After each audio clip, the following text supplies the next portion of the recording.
Welcome. Join us as we improve your English through the power of storytelling. Each story is carefully crafted to help you learn new words and enjoy the journey of language learning. Today's story is called The Stonecutter's Wish. First, enjoy the complete story without interruption. Then, stay until the end, where we will review important vocabulary words from the story together. You will learn the pronunciation, meaning, and how to use each word in sentences. Now, sit back, relax, and let's begin the story. The Stonecutter's Wish.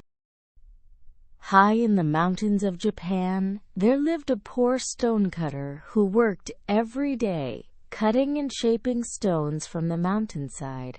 His name was Hiroshi, and his life was simple and hard. Every morning he climbed the mountain with his heavy tools. Every day he hammered and chiseled rocks under the hot sun. Every evening he returned home tired and covered in dust. Hiroshi lived in a small wooden house at the base of the mountain. It was a humble home with just one room, a simple bed, and a small fire for cooking. Through his window, he could see the grand houses of the wealthy merchants in the valley below. Their homes had beautiful gardens, elegant decorations, and servants who did all the hard work. One hot afternoon, Hiroshi was delivering stones to a rich merchant's house. As he carried the heavy rocks through the gate, he looked around in amazement. The house was magnificent. There were rooms filled with silk cushions, walls decorated with precious paintings, and servants bringing cool drinks and delicious food. The merchant sat comfortably in the shade, fanning himself while others worked. He never had to lift anything heavy. He never had to work in the hot sun. He simply gave orders, and people rushed to obey him. Hiroshi felt a deep longing in his heart. He thought to himself, "How I wish I could be a wealthy merchant. Then I would never have to break rocks in the hot sun. I would sit in the shade and others would serve me. That is true power and happiness." As Hiroshi walked back up the mountain, a mountain spirit who lived in the rocks heard his wish. The spirit took pity on the hard-working stonecutter and decided to grant his desire. Suddenly, Hiroshi found himself transformed. He was no longer wearing his dusty work clothes. Instead, he wore fine silk robes. He was no longer standing on the mountain path. He was sitting in a beautiful house, surrounded by servants and luxury. He had become a wealthy merchant. At first, Hiroshi was overjoyed. He ate fine food, wore expensive clothes, and never had to work with his hands. Life seemed perfect. But after a few weeks of this new life, something happened that disturbed him. One day, as he sat in his garden, a great procession passed by his house. It was the prince of the region, traveling with his royal guards and attendants. The prince rode in a magnificent carriage decorated with gold. Everyone in the street bowed low as he passed. Even the wealthy merchants, including Hiroshi, had to bow their heads and step aside. Hiroshi realized that even though he was rich, he still had to bow to someone more powerful.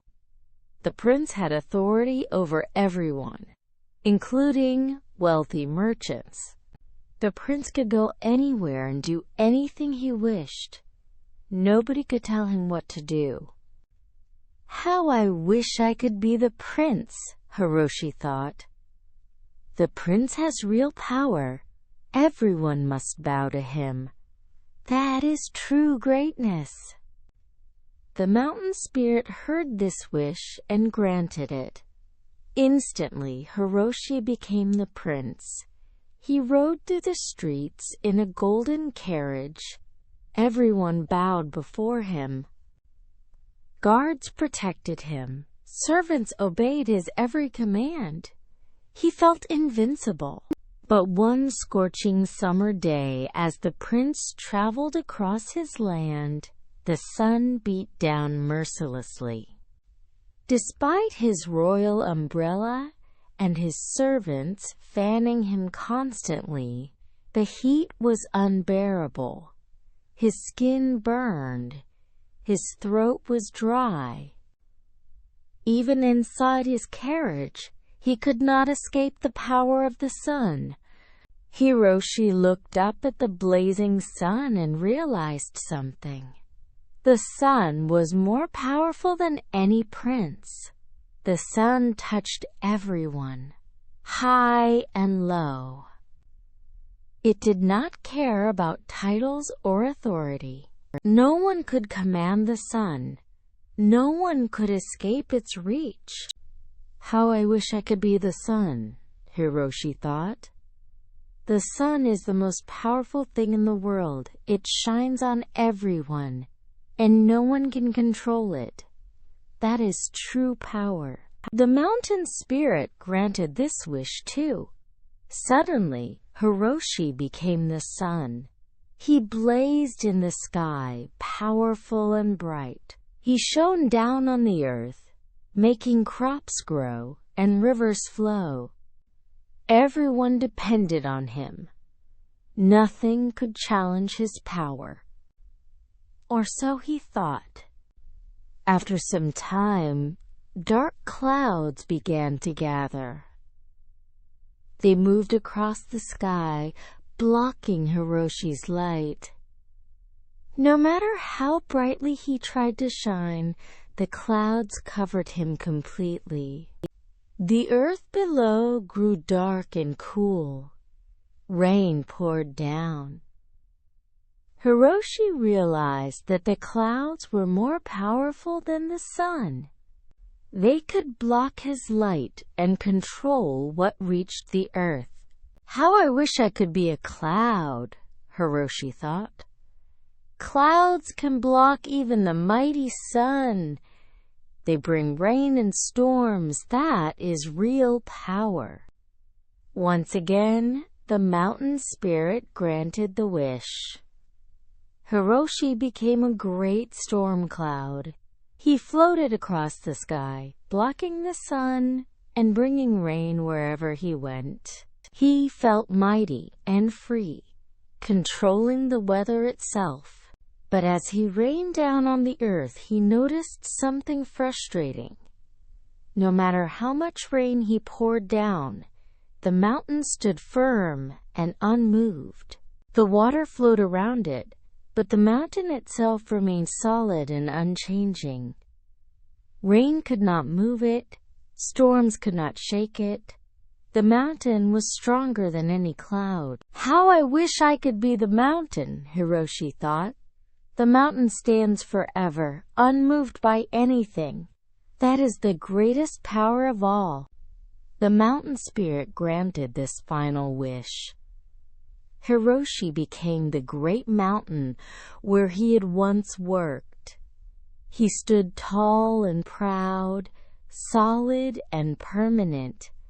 Nothing could move him. The sun shone on him, the rain fell on him, but he remained unchanged. He felt truly powerful at last. But then he heard a familiar sound. Tap, tap, tap, chip, chip, chip. At the base of the mountain, a stonecutter was working. The man swung his hammer and chisel, breaking off pieces of the mountain bit by bit.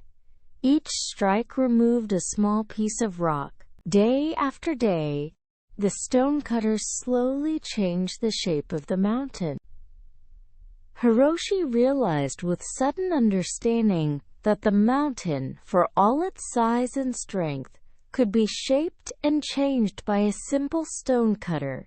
The smallest worker with basic tools had the power to transform even the mightiest mountain. And then Hiroshi understood the truth.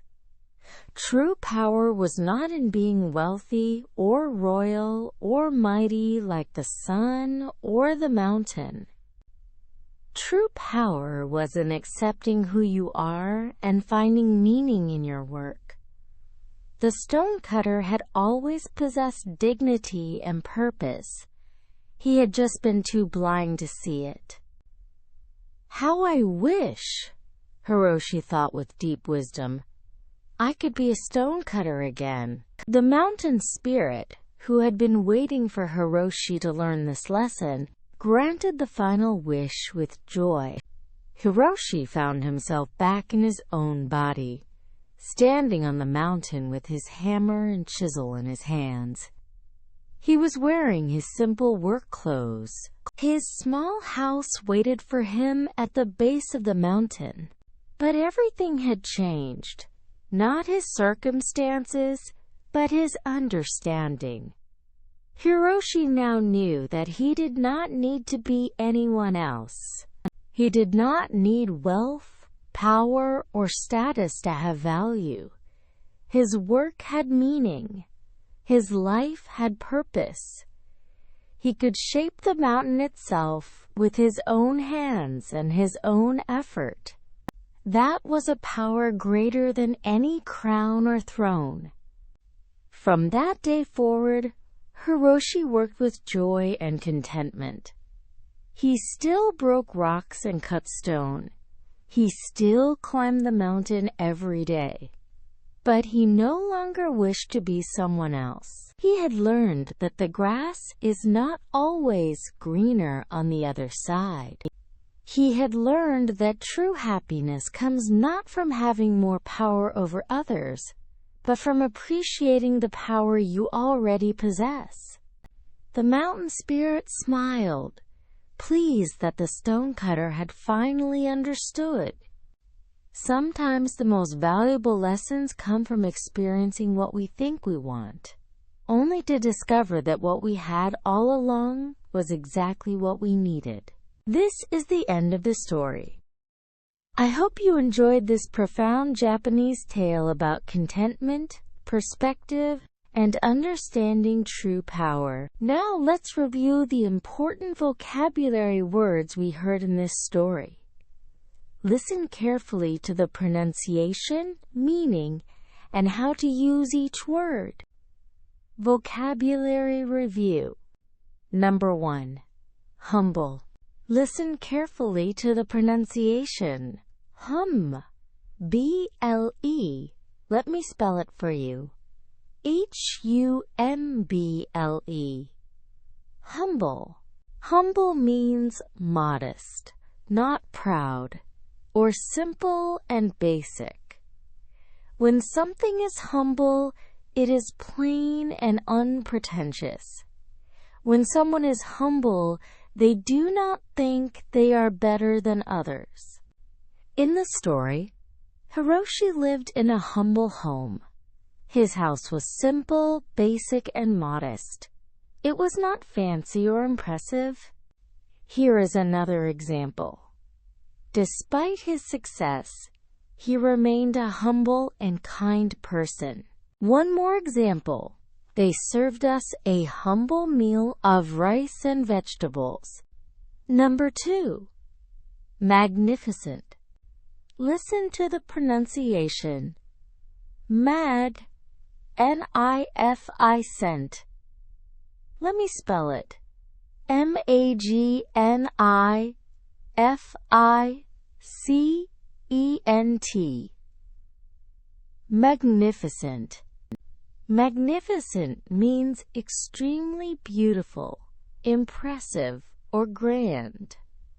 When something is magnificent, It is so wonderful that it fills you with admiration and awe. The merchant's house was magnificent.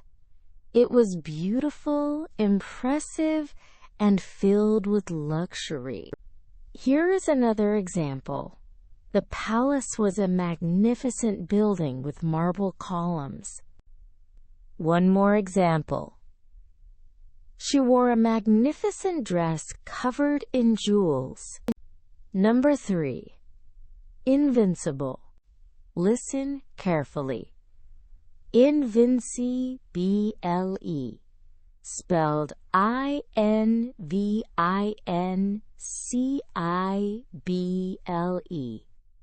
Invincible. Invincible means impossible to defeat or overcome. When someone or something is invincible, they cannot be conquered or destroyed. They seem unbeatable.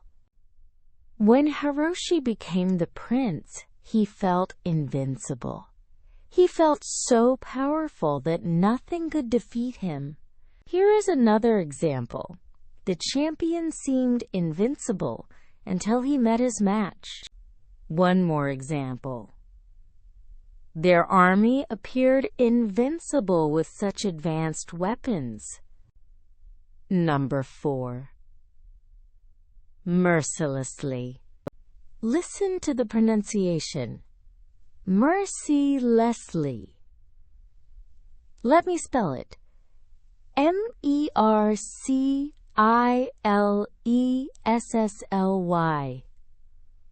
Mercilessly. Mercilessly means without mercy or compassion, showing no kindness or pity. When something happens mercilessly, it is harsh, cruel, and relentless. The sun beat down mercilessly on the prince. It showed no mercy or relief from the terrible heat. Here is another example. The storm attacked the coast mercilessly for 3 days. One more example. The critic mercilessly pointed out every flaw in the performance. Number 5. Dignity. Listen carefully. Dignity, spelled D-I-G-N-I-T-Y. Dignity. Dignity means the quality of being worthy of respect and honor. When someone has dignity, they have self-respect and behave in a way that shows they value themselves. The stonecutter had always possessed dignity. His work and his life had value and deserved respect, even though he did not realize it at first. Here is another example. She faced her difficulties with dignity and grace. One more example. Every person deserves to be treated with dignity. Number 6. Contentment. Listen to the pronunciation. Contentment. Spelled C-O-N-T-E-N-T-M-E-N-T. Contentment. Contentment means a state of peaceful happiness and satisfaction. When you feel contentment, you are happy with what you have and do not desire more. Hiroshi finally worked with contentment. He was satisfied and at peace with his life as a stonecutter. Here is another example. True contentment comes from appreciating what you already have. One more example. After years of searching, she finally found contentment in a simple life. Excellent work! You have learned 6 important vocabulary words today. These words will help you express complex ideas and emotions in English.